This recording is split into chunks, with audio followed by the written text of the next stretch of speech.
नमस्कार। धीरेन्द्र पुंडीर ऑफिशियल में आप सभी का एक बार फिर से स्वागत है। आखिर पाकिस्तान को उसके गुनाहों की सजा देने की आखिरी तैयारी शुरू हो गई है। एमएचए 1971 के बाद सभी राज्यों में मॉक ड्रिल की तैयारी कर रहा है। 7 मई को ये मॉक ड्रिल होगी, जिसमें हवाई हमले यानी एयर रेड की चेतावनी सायरन के द्वारा सक्रिय किया जाएगा। उसको आम नागरिकों जैसे छात्रों को प्रशिक्षित किया जाता है कि इस मामले में कि कैसे हमला हो जाए तो खुद को कैसे सुरक्षित किया जाए।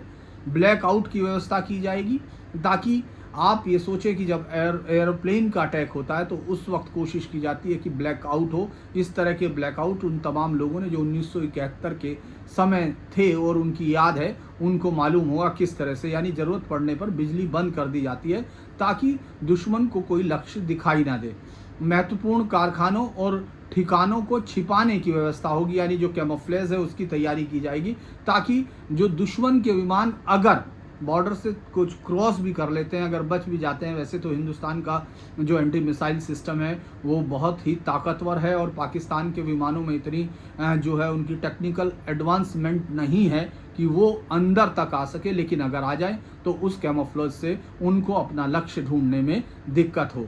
निकासी योजना को अपडेट किया जाएगा और उसका रिहर्सल कराया जाएगा, यानी किस तरह से आप निकल सकते हैं उस समय अगर कोई आकस्मिक हमला होता है तो उस वक्त कैसे सेफ जगह पर जाया जा सकता है, उसकी तैयारी होगी। ये लगातार अगर हम बात कर रहे थे कि किस तरह से युद्ध में है, एक राष्ट्र जब युद्ध में होता है तो वो कई सारे इंतजाम करता है। सिर्फ ये नहीं कि वो यही देखे कि अब जो है कब उसकी जो सेना है वो मूव करती है। सिर्फ वही नहीं, उसके अलावा भी बहुत सारे उस युद्ध में कारण होते हैं, तरीके होते हैं जिनके हिसाब से आपको तैयारी करनी होती है, यानी राष्ट्र को तैयार रहना होता है। 1971 के बाद इस तरह की मॉक ड्रिल कभी नहीं हुई। उससे पहले अगर हम बात करें, प्रधानमंत्री मोदी का दिन भर मुलाकातों का सिलसिला जारी रहा। वो पिछले शनिवार से सेना अध्यक्षों से अलग अलग मिल रहे हैं, नौसेना अध्यक्ष से, थल सेना अध्यक्ष और वायु सेना अध्यक्ष सभी से, क्योंकि एक एक माइन्यूट डिटेल ले रहे हैं कि अगर कोई युद्ध में स्थिति ये जो पाकिस्तान के खिलाफ कार्रवाई की जा रही है और वो फुल स्केल वॉर में बदलती है तो हमारी तैयारी क्या होगी। इससे पहले ये हम लोग आपको बता चुके हैं कि कैसे उनको पूरी छूट दी गई थी सेना अध्यक्षों को कि वो अपने हमले की पूरी तैयारी करें, उसको कहाँ करना है, कितने लेवल पे करना है और कब करना है, ये सब उनके हाथ में कमान दी गई थी। लेकिन प्रधानमंत्री मोदी एक एक चीज़ पर उनसे बात करके समझ रहे हैं कि भारत कब पाकिस्तान को उसकी कार्रवाइयों का उचित दंड दे सकता है।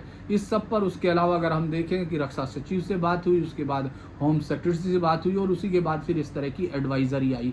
रक्षा सचिव से भी बात करना बहुत अहम है क्योंकि वही यहाँ इस समय अगर हम लोग पूरे जो एडमिनिस्ट्रेशंस है, जो सारा सिस्टम है, उस पर उनकी बहुत उन्हीं के पास वो सारी फाइलें और कमांड होती हैं। तो मुझे लगता है कि जो प्रधानमंत्री मोदी का मैं जो बता रहा था कि वो फैसला लेने के लिए आखिरी आदमी है जो फैसला लेंगे, तो फैसला तो लिया जा चुका, अब सिर्फ उसको फाइन ट्यून किया जा रहा है कि आखिर कब तक उसको एग्जीक्यूट करना है। हाँ, जिस तरह से 7 मई को ये तैयारियां होंगी, क्योंकि जिस तरह हम लोगों ने देखा उरी हमले के बाद 10 दिन और जो पुलवामा हमला है उसके 12 दिन बाद ही कार्रवाई कर दी गई थी।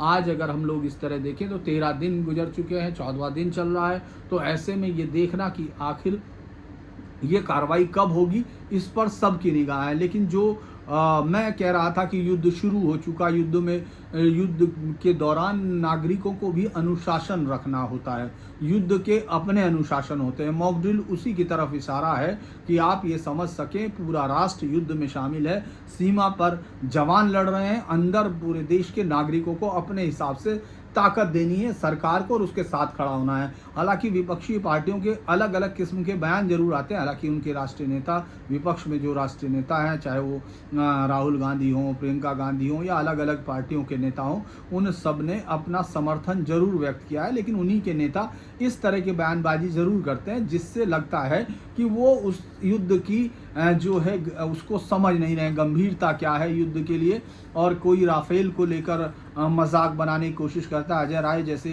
कांग्रेस के प्रदेश अध्यक्ष अगर इस तरह का कोई वो करते हैं तो ये बहुत ही अमूमन इस बात को मानना बहुत मुश्किल हो जाता है कि क्या आप इसको बिना हाईकमान की मर्जी के करते हैं, और अगर करते हैं चूंकि आपके खिलाफ कोई कार्रवाई नहीं होती, चाहे वो चन्नी हो चाहे वो हो, उनके खिलाफ किसी तरह का कोई एक्शन सेंट्रल की तरफ से नहीं होता, बस एक बयान आ जाता है कि हम लोग सरकार के साथ खड़े हैं, उसकी कार्रवाई का समर्थन करते हैं और वो जल्द से जल्द करे।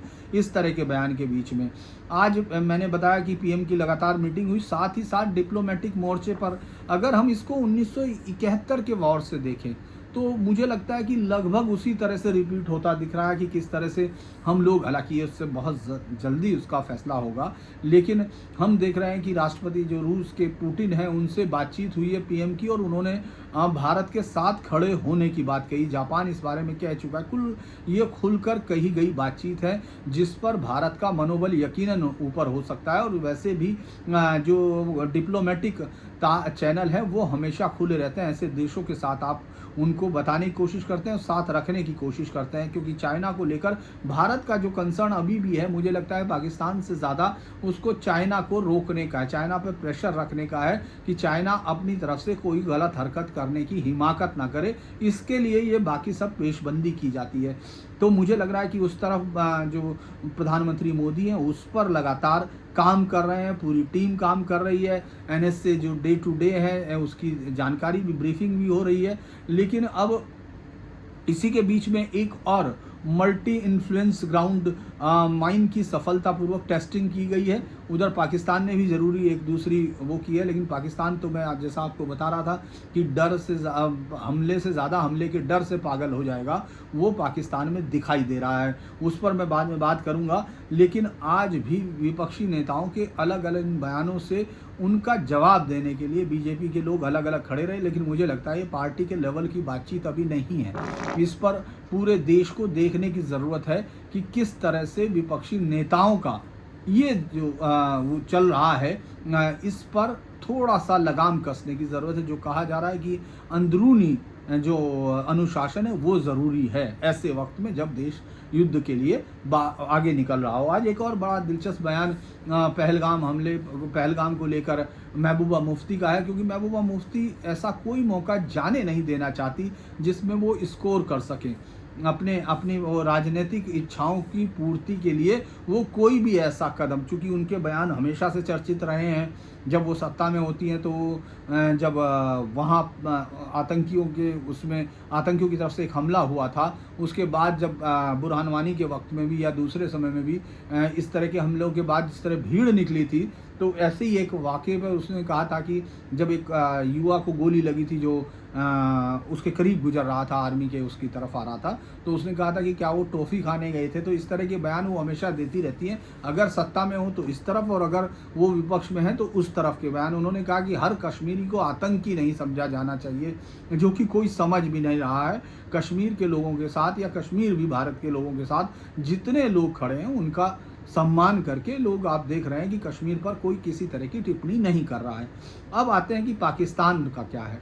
जो मैं कह रहा था कि पाकिस्तान युद्ध के आतंक से ही पागल हो जाएगा, उसकी हालात आपको वहाँ दिख रहे हैं। और ये सबसे बड़ी रणनीति होती है कि आप दुश्मन को कंफ्यूज कर दें, उसको एकदम विभ्रांत स्थिति में ला दें कि उसको अलग अलग कुछ सुझाई ना दे। आज पाकिस्तान के स्वास्थ्य मंत्री का बयान बड़ा ही दिलचस्प था, जिसमें वो ये कहते कि हम मुसलमान हैं, हमारी तो ज़िंदगी मौत के बाद शुरू होती है, हम मौत से नहीं डरते। ये सब तो वो बोल ही रहे थे। अचानक उन्होंने कहा कि हमने कहा कि आओ मोदी तुम ही हमको जन्नत भेज दो, हमको जन्नत भिजवा दीजिए। यानी अब आप ये सोचिए कि वो किस तरह की बयानबाजी पर उतर आए हैं कि साहब मोदी हमको जन्नत भेज देंगे। फिर आगे वही वो परमाणु बम का राग इस समय मुझे लगता है पाकिस्तान में किसी भी बातचीत से ज़्यादा इस समय सिर्फ परमाणु बम हो रहा है। तुर्की से एक जहाज जो उनके उस पर आया, उसको लेकर वो बार बार ज़मीन चूमकर तुर्की को जो धन्यवाद प्रेषित करते हुए दिख रहे हैं वहाँ के नेता। चाइना के राजदूत ने उनके राष्ट्रपति से मुलाकात की। बाकी आप देखेंगे वो अलग कहीं से भी उनके पास मदद की कोई उम्मीद उनको नहीं दिख रही है। सुरक्षा परिषद की यूएनओ की मीटिंग की बात कर रहे हैं, उसको बुला रहे हैं, और जो अलग अलग देशों से बात कर रहे हैं, तो किसी से इस तरह का कोई आश्वासन नहीं मिल रहा जिस पर कि वो छाती ठोक कर सड़क पर आकर नाचने लगे, जैसा कि उनकी हमेशा आदत रही है। पाकिस्तान के अंदर कल आपने देखा होगा कि पाकिस्तान बेसिकली एक जहनीत का नाम है। मैं जो आपको बता रहा था कि पाकिस्तान वाकई एक जहनीत है जो नफ़रत से भरी हुई है, जो नफ़रत में डूबी हुई है, और वो जो है हिंदुस्तान और हिंदू खास तौर से जो उसको लगता है हिंदुओं के खिलाफ जो अंदर तक पैबस्त है, क्योंकि उन्होंने वो पढ़ा है, उनकी किताबों में है, वो उनको बचपन से सिखाया जाता है। वहाँ के एक नवाए वक्त में कभी छपा था 2004 में, पूरी एक वहाँ के एक बहुत बड़े लीडर थे, उनका एक पूरा रुझानचा था जिसमें उन्होंने कहा था कि आप पैकर में देख के हिंदुओं को आदमी समझ लेते हैं, इंसान मान लेते हैं। मतलब कि आप बाहर से देख लिया हिंदू जो चलता फिरता है, इस वजह से आप उसको इंसान मान लेते हैं, नहीं तो वो नजस है, मतलब बहुत ही गंदा जानवर है उस तरह के। तो वो एक आइडियोलॉजी आपको दिखती है वहाँ के, क्योंकि वहाँ के यूट्यूबर एक बहुत ही फेमस है जो तमाम नेशनल चैनलों पर आपको, वहाँ के पाकिस्तान के नेशनल चैनलों पे दिखाई देते थे, मुस्तफ़ा शायद उनका नाम है, जिसमें वो कल एक एंकर के साथ बातचीत करते हुए कह रहा है कि मैं दीन के आलिमों से पूछूंगा कि जब हम भारत जीत जाएंगे तो जो बॉलीवुड की हीरोइनें हैं उनको हम सेक्स स्लेव बना सकते हैं क्या, यानी वो जो माले गनीमत का कंसेप्ट है वो उसको पूरा कर सकते हैं। तो एंकर पूछता है कि आप अपनी चॉइस तो बताइए, उसमें भी कोई चॉइस होगी, मतलब आप सोचिए, उस पर वो बताता है कि मुझे घर जाना है, तो वो सेक्स स्लेव की बात होती है। ये आप उसकी जहनीत समझिए, ये बार बार मैं बात कर रहा हूँ। और अब एक बात जो मुझे लगता है कि पाकिस्तान के जो स्वास्थ्य मंत्री ने कहा ही था, उसके अलावा पाकिस्तान कैसे, एक मुझे याद आ रहा है कि जो मुनीर है, आसिम मुनीर पाकिस्तान के सेनाध्यक्ष हैं, उसने जो 16 अप्रैल को स्पीच दी थी प्रवासी पाकिस्तानियों के बीच में, उसमें उसने एक बहुत, मुझे लगता है कि मार्के की बात की थी, शायद वो प्रोफेटिक हो, जिसमें उसने कहा था कि आप अपने बच्चों को पाकिस्तान की कहानी ज़रूर सुनाइए, पाकिस्तान की कहानी ज़रूर सुनाना, क्योंकि मुझे लगता है कि उसको यकीन हो गया, आसिम मुनीर को, वो फैसला कर चुका होगा पहलगाम में, क्योंकि पहलगाम के हमले के लिए पाकिस्तान की आर्मी से ही उसके आदेश आए थे, जो उच्च स्तर से आए थे। इस तरह के संकेत अभी मिल रहे हैं। तो आसिम मुनीर का ये कहना कि पाकिस्तान जो है उसमें रह जाएगा, किस्सों में रह जाएगा, आप ये मतलब पाकिस्तान कहानियों में ज़रूर बताइए, क्योंकि पाकिस्तान कहानियों में ही बचेगा।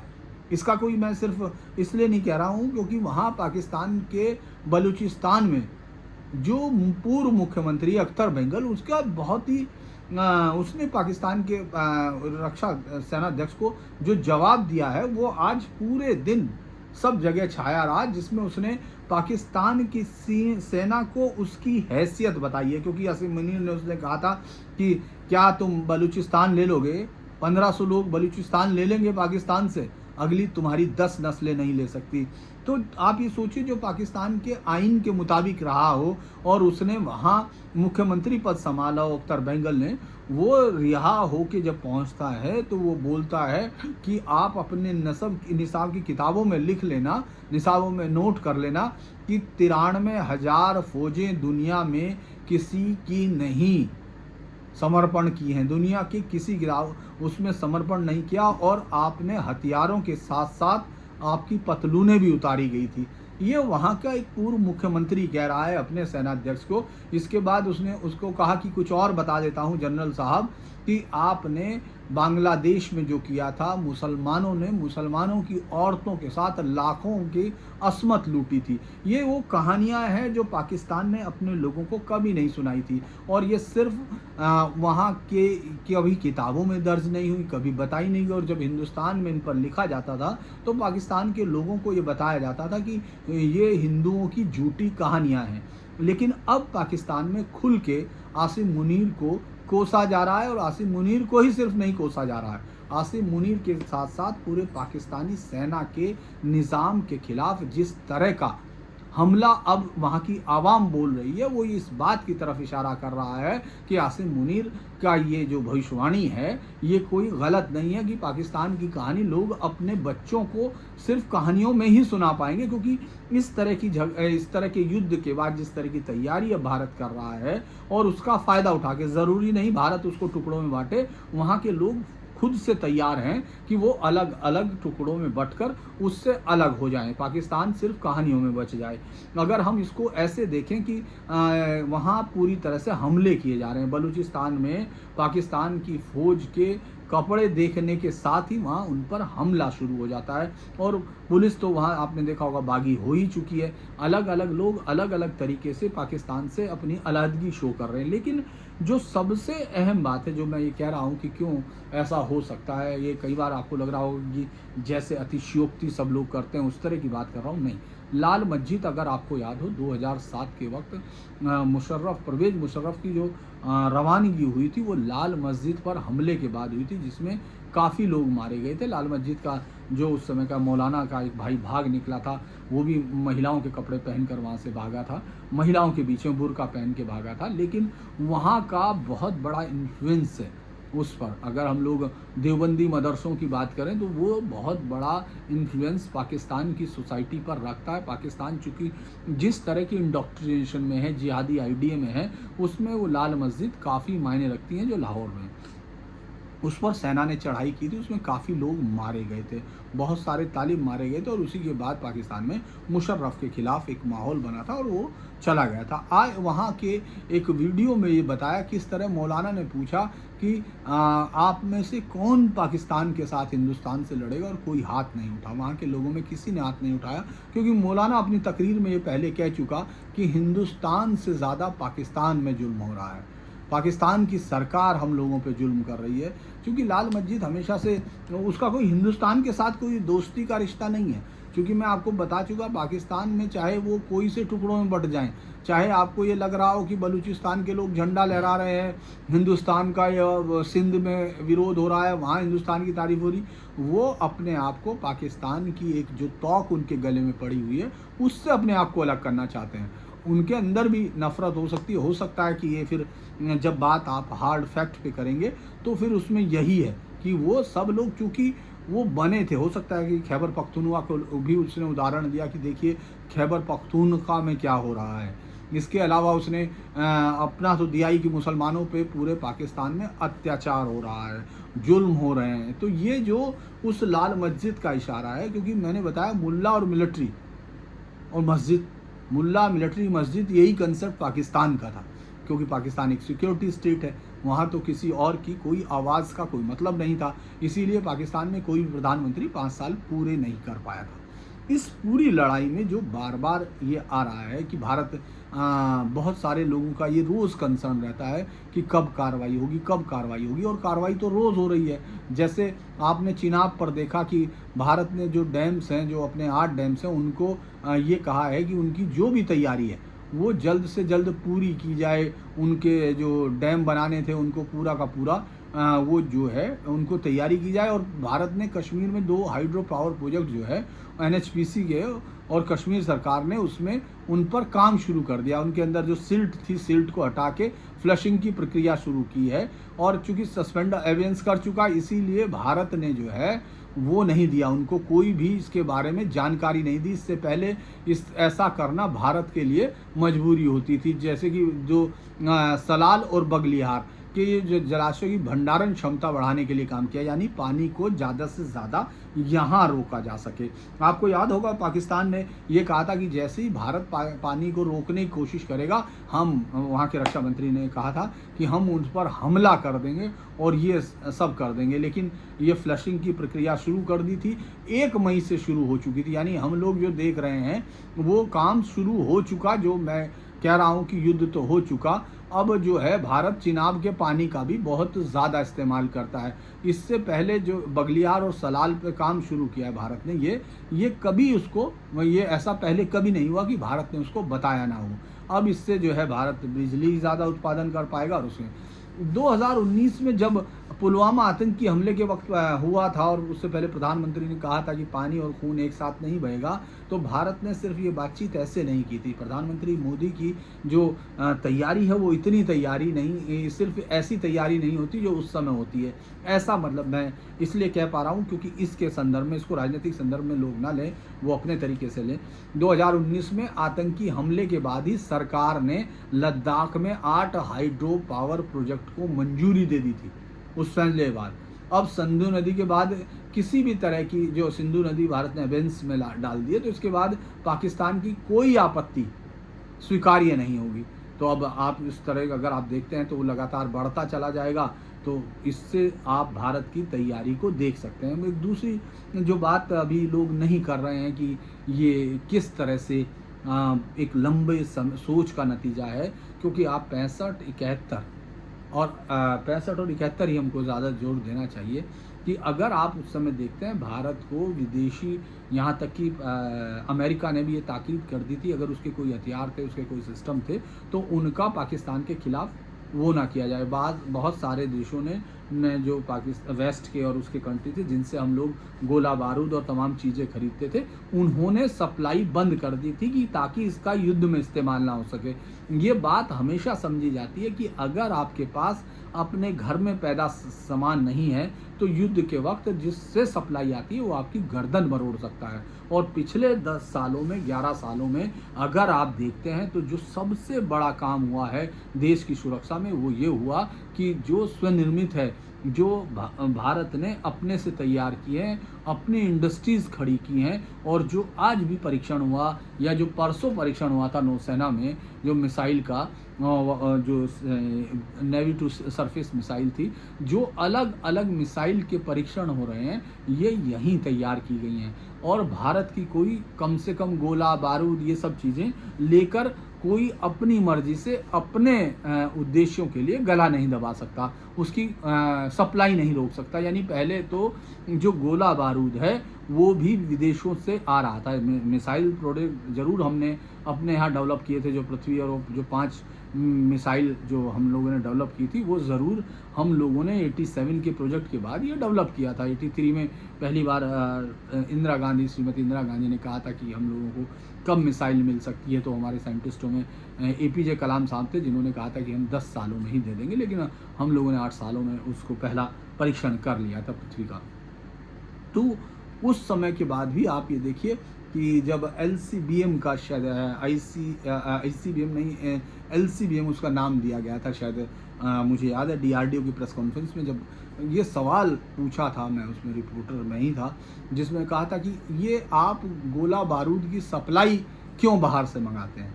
क्योंकि उस वक्त याद है सियाचिन का एक फ़ोटो छपा था, आपको भी अगर याद हो, बहुत सारे लोगों को जो उस वक्त पढ़ते थे, कि सियाचिन में हमारे एक सैनिक का फ़ोटो छपा था, उसके चश्मे से लेके, टोपी से लेके, जूते तक, हथियार तक, जो भी उसके हाथ में था वो सब विदेशी कंपनियों से आया हुआ था। आज ये खुशी की बात है कि ये तस्वीर उल्टी हो गई। अब शायद हम कह सकें कि उनमें से कोई चीज़ बाहर से आई होगी, बाकी सब हिंदुस्तानी है।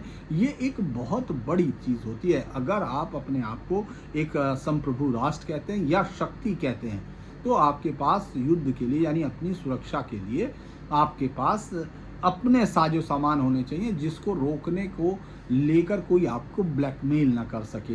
ये स्थिति भारत में बहुत बढ़ती है, और मैं ये समझ नहीं पाता हूँ कि भारत की इतनी तैयारियाँ या इस तरह की सोच क्यों नहीं हो रही थी कि हमको आत्मनिर्भर होना है। भारत की आयुध निर्माणियों को सिर्फ फैशन के जो वो चीज़ें हैं उनको नहीं बनाना था, उनको उन अत्याधुनिक रेंज की मिसाइल, उनको हथियारों को, गोला बारूद को, उन सब को तैयार करना था। अभी आपने देखा टैंक हमारे पास है, जोरावर जो छोटा टैंक है, जो जिसका वेट कम है, इस तरह के तोपखाना जो हमने आयुध, धनुष, सारंग, और वो अलग अलग प्लेटफॉर्म पे काम करते हैं। 155 में हमने MB में बहुत सारा काम किया है, बैरल 155 mm की। तो मुझे लगता है कि ये जो तैयारी थी ये लंबे समय से तैयारी थी, और प्रधानमंत्री मोदी या उनका ये सरकार ये समझती थी कि युद्ध की स्थिति कभी भी बन सकती है, क्योंकि एक राष्ट्र के लिए सेना का होना युद्ध के लड़ने से ज़्यादा युद्ध ना होने की तैयारी होना होता है। लेकिन पाकिस्तान को शायद ये लग रहा था कि वो हिंदुस्तान को एटम बम की ब्लैकमेलिंग से हमेशा रोक सकता है। और चूँकि मैंने आपको पहले भी बताया था कि ऑपरेशन पराक्रम हो या फिर मुंबई हमला हो, इन सब में जब आपने एक्शन नहीं लिया तो उसकी और ताकत बढ़ी, यानी पाकिस्तान का हौसला और बढ़ा, क्योंकि आप उसको लगा कि आप एक्शन नहीं ले सकते। और चूँकि मैंने कहा पाकिस्तान जब से बना वो अपनी किताबों में हिंदुस्तान को हिंदू, बढ़िया, कायर, चोर, रात के अंधेरे में हमला करने वाला, ये सब लिखता रहा, तो जो आज के समय में फौजी वहाँ बैठे हुए हैं या जो फैसले ले रहे हैं, जो पीढ़ी, वो इन किताबों को पढ़ के बड़ी हुई है। 71 के वार के वक्त जो लोग रहे होंगे, अगर आप उनको देखें तो वो अभी रिटायर हो चुके होंगे। कंप्लीट जो पीढ़ी पैदा हुई होगी वो भी अब रिटायरमेंट को उस पर होगी। तो लिहाजा उनको 71 की याद सिर्फ अब वो चूँकि किताबों में पढ़ाया नहीं गया, मैंने बताया ये बात भी अख्तर बेंगल ने कही है, बड़ी इंटरेस्टिंग बात उन्होंने कहा कि आप लोगों को अपने नस्ब में सच दर्ज करना चाहिए, क्योंकि आपके अखबार और आपके अखबारात और टेलीविज़न ये सब ये लिख बता रहे थे कि हमने भारत का फला फला हिस्सा जीत लिया है, जबकि आप युद्ध हार रहे थे। ये आपका शब्द इस्तेमाल कर रहे थे जो ये कहता है कि वो अपने आप को बलूचिस्तान पाकिस्तान से अलग कर चुका। तो मैं ये जो कह रहा था कि किस तरह से जो तैयारियां हैं, युद्ध की जो तैयारियां हैं वो लंबे समय थी, अब युद्ध में हैं। तो और तमाम लोगों से ये जनता पे ज़्यादा रहता है कि वो प्रेशर डाले, उन नेताओं को ये बताए, या ख़ास तौर से जो इस तरह की लीडरशिप होती है विपक्ष की, वो कम से कम इस बात को ध्यान रखे कि उनके लोग, जो उनके जो दल में लोग हैं, क्योंकि जनता तो साथ है, सरकार के साथ खड़ी है, उसको मालूम है कि देश ही लड़ता है, सेनाएं सिर्फ उसका प्रतिनिधित्व करती हैं, सेनाएं सड़कों पर होती हैं। देश का मनोबल, देश की तैयारी और देश की दी गई ताकत से ही वो लोग सड़क पर लड़ते हैं, सीमाओं पर लड़ते हैं। तो मुझे लगता है कि हम अगर इसको देखते हैं कि किस तरह से ये तैयारियां हैं, तो आपको समझ में आ चुका ये पाकिस्तान को कहानियों में भेजने की तैयारी है, और अगले 72 घंटे शायद पाकिस्तान पर बहुत भारी हैं। आप तमाम लोगों से मेरा आपके स्नेह का मैं धन्यवाद देता हूं, क्योंकि आपके स्नेह से हम लोग 25,000 से ज़्यादा सब्सक्राइबर हो चुके हैं। मेरा आपसे अनुरोध है कि आप इनको लाइक कीजिए, सब्सक्राइब कीजिए, शेयर कीजिए, साथ ही साथ बेल आइकन दबाइए, क्योंकि बहुत सारे लोगों का कहना है कि उनको मिल नहीं रहा है, मतलब ये हमारे नोटिफिकेशन नहीं जा रहे हैं। अभी मैं इस पर कर रहा हूँ, मैं बाद में आपको फील्ड में जाकर भी इस पर डिटेल से बताना शुरू करूँगा। साथ ही साथ अखबारों पर भी एक काम करने की कोशिश करूँगा कि खबरों में क्या खबर है उस पर हम लोग बात करें। लेकिन आज के लिए इतना ही। नमस्कार, धन्यवाद।